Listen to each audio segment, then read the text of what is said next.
Andro fahatelo amby folo amin'ny 20 andro ankalazantsika ny fetin'ny reny androany mitohy hatrany ny fankalazantsika ireo zavatra tsara rehetra rehetra nomen'Andriamanitra antsika reny maimaim-poana ka ankalazaintsika amin'izao fetin'ny reny izao sy amin'ny androm-piainantsika rehetra rehetra.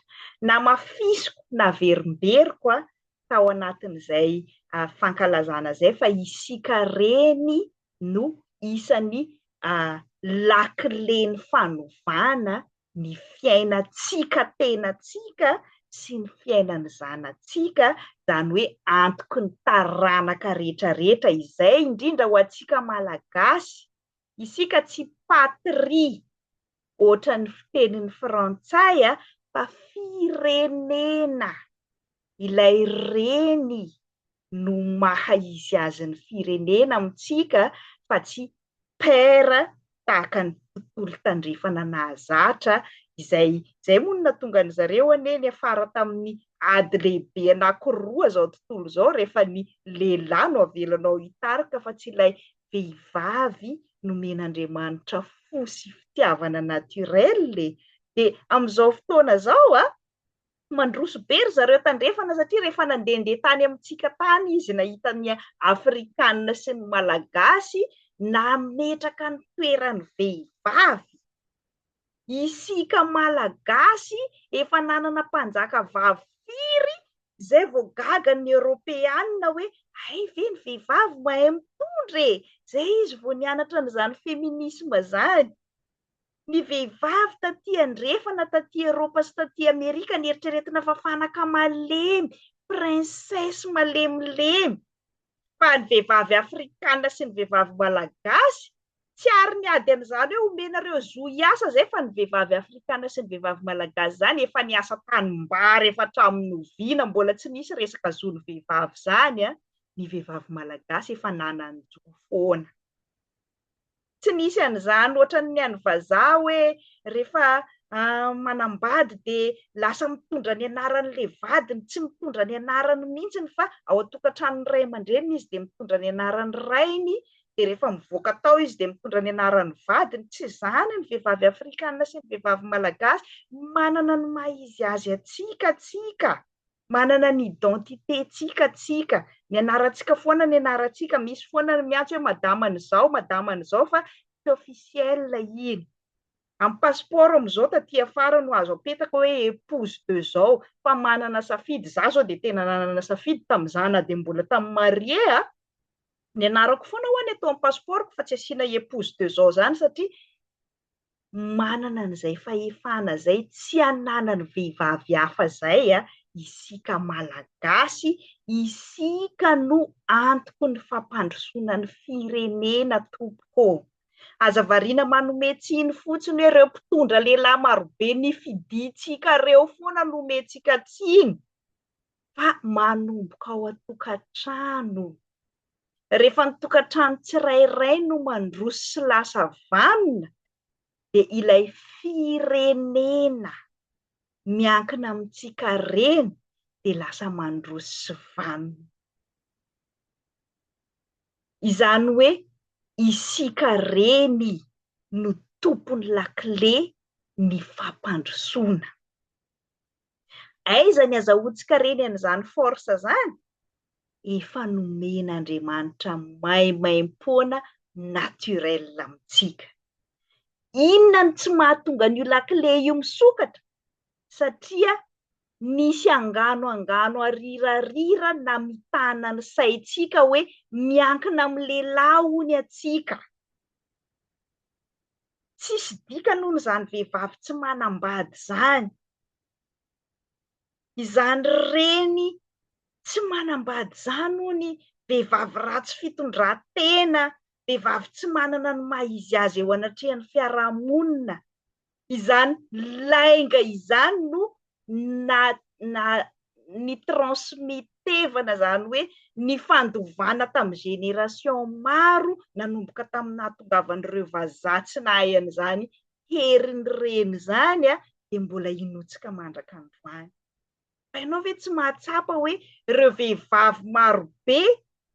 mitaizany zanany irery satria nandao nandositra ny adidin'ilay lehilahy reo. Maninona mbola matanjaka foana? Satria naturel amintsika reny zany. Indrindra rehefa tonga reny dia tena mahazo an'io force naturel io atsika. Tsy azon'ny lehilahy zany satria tsy naturel aminy. Ny lehilahy matetika no tsy maintsy mbola miankina amin'ny fitiavany reniny sy ny fitiavany vadiny, fa tsika vehivavy mahavita tsika, tsy voatery ankina amin'izany. Marina fa tsika vehivavy be fitiavana, tsika vehivavy mila n'io fitiavana io foana. Izay no nanamboaran'Andriamanitra tsika. Zany tsy midika hoe tsy mila manambady tsika. Zany tsy midika hoe tsy mila namana tsika, fa isika no efa manana force matanjaka samy rery, indrindra fa ny reny. Rehefa tonga reny dia vao maika mi-amplifie mihitsy ny force io fa tsy miha-malemy zany. Vehivavy tsy manambady aza no mbola tsy matanjatsaina, tsy matanjapo, tsy mbola niatrika n'izany marariny niteraka zany tahaka ny reny. Ka aza fitan'ilay angano ny fandovana hatramin'izay tsony tsika hoe rehefa vehivavy tsy manambady na reny tsy manambady hono dia tsy mahavita azy. Tsy marina zany, za dia mijoro vavolombelona tsara amin'ny tenako. Fa raha vady tsy hanampy anao, hi-exploiter an'io pouvoiranao io, fa vady hifaninana aminao indray, dia aleo ara ny zanaka no jerena reny. Ny mahareny anao tsy afaka io. Tsy afaka hoe ariako ty zanako ty fa soloina zanaka hafa. Ny vady azo soloina rehefa tsy hanao ny adidiny izy. Lehilahy lehibe io nomen'Andriamanitra safidy io rehefa izy nanapa-kevitra hoe za tsy mila tsony. Tsy izay ny hanimbanao ny mahareny anao satria io mahareny io tsy afaka io. Tsisy an'izany zanaka i-divorce amin'ny mamany zany hoe tsy ataoko reniko tsony ianao. Ny vadiny mbola afaka manao an'izany. Ny reninao no tsy maintsy mahafoy anao rehefa mandeha manambady ianao, fa ny zanakao dia zanakao foana. Ilay mahareny zany, raha tamin'ny expérience-ko manokana, dia tena tsapako mihitsy ny force vaovao mihitsy no netiko niatrika ny fiainana rehefa reny aho. Za taloha tsy mba makalagy an'izany hoe hiady hevitra be ve hoe misy discussion maro be satria ny maha izy azy anakara mbola ataoko tsy dia mampaninona ana ny mandefitra ho anahy, fa ny andefitra ho an'io zanako io kosa azafady aho. Izay le force mahareny atsika. Afatra ho an'ny lehilahy zany tandremo fa io vehivavy be fandeferana amin'ny zavatra rehetrarehetra io, raha vao mikasikasika an'io zanany io, ny zavatra mpandeferina ho anazy dia aza manantena an'io ho azonao manipulena zany ianao satria force efa naturel io. Fa ny mampalahelo dia naritsika reny io force atsika io. Misy vehivavy mahafoy hoe ho avelako amin'ny ray aman-dreniko na ho avelako amin'ny havako any na avelako any amin'ny rainy any ty zanako ty satria za tsy maintsy hiverina anambady. Contre nature zany akia.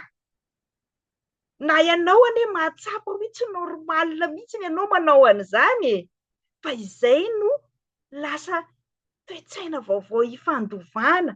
Dia normal raha very miaraka amin'izay le force anao. Satria le tena moteur anao no avelanao dia lasa carrosserie sisa anao no mandehandeha eny dia normal be. Fa rehefa tsisy moteur anao carrosserie fotsiny dia taritin'izay te hitaritarika anao amin'izay tia mitondrana anao. Fa raha io moteur anao io no miaraka aminao eo dia ianao no tompony volant-nao dia izay tianao hitondrana anazy. Ka na misy te hisintona ry sy hisintona ty aza anao, tompon'ilay fahefananao satria io zanakao io no moteranao manome force anao tsy amin'ny fiainanao ihany fa misy fotoana anao ohatra kamo be zany andeha hiasa rehefa mandinika anao hoe ataoko ahoana ty zanako ty raha tsy hiasa za de lasa tafitsangana tampoka anao. Misy fotoana anao tena hoe kivy tanteraka miatrika an'izao fiainana zao j'abandonne tena te hamono tena mihitsiny fa ozy ianao hoe ataoko ahoana re ty zanako ty de tena force tena efa tsy azo atao inona tsika reny raha vao io moteur atsika io no jerentsika fa raha vao zavatra hafa no ataontsika aloha laharana ilay moteur avela de tena lasa carrosserie mandehandeha tsika de normal be raha hoentin'ny fiainana makaria de hoentin'ny rivotra makaty de adonany rano makaria de sotomin'ny lehilahy makaty de lasa tsika manaraka satria ilay moteur ilay zanaka ilay mahareny anao ilay force anao no avelanao de mazava ho azy fa tsy manana fahefana tsony ianao amin'izao fankalazana ny fetin'ny reny zao tadidio ry reny indraindray ianao tô mikofoka ty za ho an'ity zanako ty satria ilay zanakao ty anaovanao an'le izy tsy eo aminao eo raha mbola azonao atao de ataovy zay iarahanao amin'ny moteur anao io. Roa taona ny zanako navelako nandeha nianatra za eritreretin'olona hoe vitanao tsara io fianaranao io raha tsisy any zanakao eo fa au contraire nanomboka niaraka tamin'ny zanako za tena hoe manatitra mpianatra aloha maraina zay vao manenjika mandeha mianatra zay vao tena tafavoaka soma tsara ny fianarako tena hitako mifantoka tsara na ny saiko na ny foko mitombona tsara na de rythme be ara le sady mitaiza ny mianatra ny miasa noho ny tamin'izy navelako tany amin'ny mamanay satria tsy azoko nanoarana zany visa zany io tsy ohatrany hoe mahavy any Majunga mandeha Antananarivo de hoentiko ny zanako fa rehefa makany ivelany ianao de visa manokana mihitsy ny zanako rehefa tsy azo anoarana de tena hoe tsisy moteur anao fa mandeha fahatany fa raha mbola azo atao hoento manaraka anao anie io moteur anao io fa ho hitanao fa tena zay tianao andehanana de manana hery ianao reny ankalazao amin'izao fetin'ny reny zao zany.